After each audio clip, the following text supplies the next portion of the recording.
Dr. Sharita, please can you share your presentation, and you can start anytime. Thank you. All right, can you all see the presentation now? Yes, we can. Thank you. Okay, thank you. So thank you so much. Previously, I would like to say thank you to all the organizing committee for the invitation. And this afternoon, I would like to present my case presentation is about an iridia, IOL implant in post-disect patient. So it begins with, in a one lovely morning, there's one patient came with this kind of condition. So this patient has the fixed dilated pupil, and you can see also in here there's a cataract, and also this patient also had endothelial decompensated. So what will you do in this kind of patient? So this patient is like 48 years old, male, with happens in the right eye, and he complains about glare and also photophobic in his vision, and only right eye affected. And he said that he felt like something like hit him when he was riding his motorcycle, and then his visual acuity is like 0.05. There's no history of any medication and no family history with the same disease.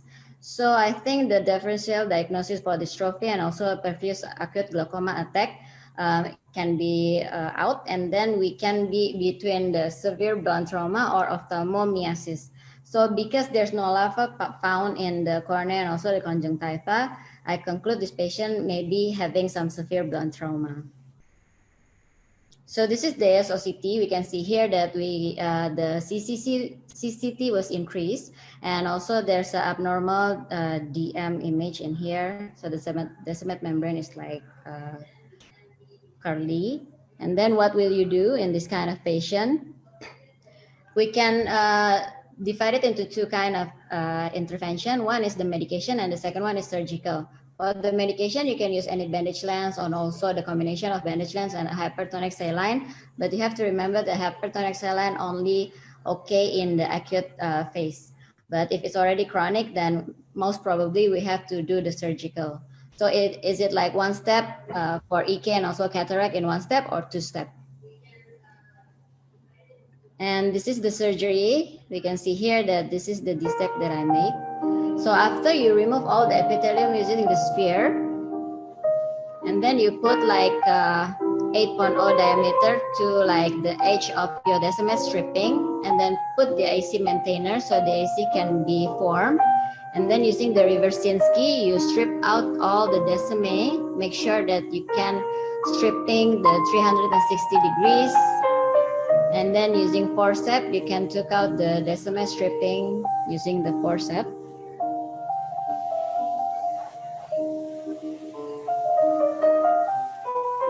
And after that, you put the venting incision using the diamond knife. So if you want to like make the graft central, after that, you can also do that.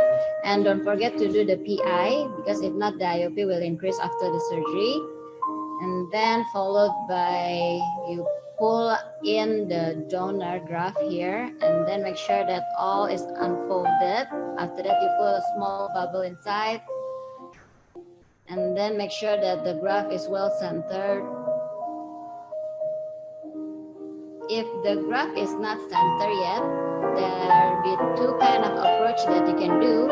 The first one, after you put the small bubble beneath the graft, you can move it using the Sinsky in the venting incision, or you can also do this. This one I use the 30 gauge needle, and then you just put the graft into the center, and after that you put the SF6 20%, and that's all. And after that, the visual acuity is increasing from 0.05 to 0.4, but the retinometry is only like 0.7. So there's something that bothering his vision. So in the end, I decided to do like the cataract surgery for this patient around like 1 year after he did the dissect.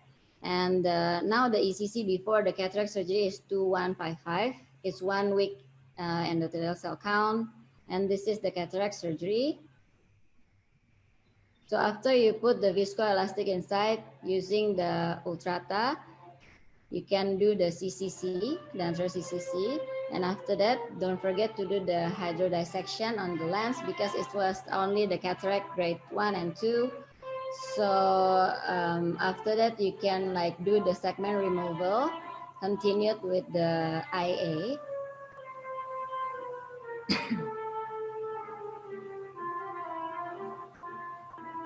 And after you took out all the cortex, you try to do the peritomy of the conjunctiva, and then you measure around like 9.0 using the caliper, because you know the optic diameter of the aniridia IOL implant is 9.0 or 10.0 also can. 1 minute to go. Yep. And after that, you just put in the aniridia lens. And after that, you stitch. And make sure that the knots is all buried inside. And make sure that you do the IA correctly, because if not, the visual will cause the intraocular rise. So this is the post-op after the DSEC and also the cataract surgery. The visual acuity can be achieved 1.0 with a correction. And this is the endothelial cell count. You can see in 1 year, there's a loss of 10% of the endothelial cell count.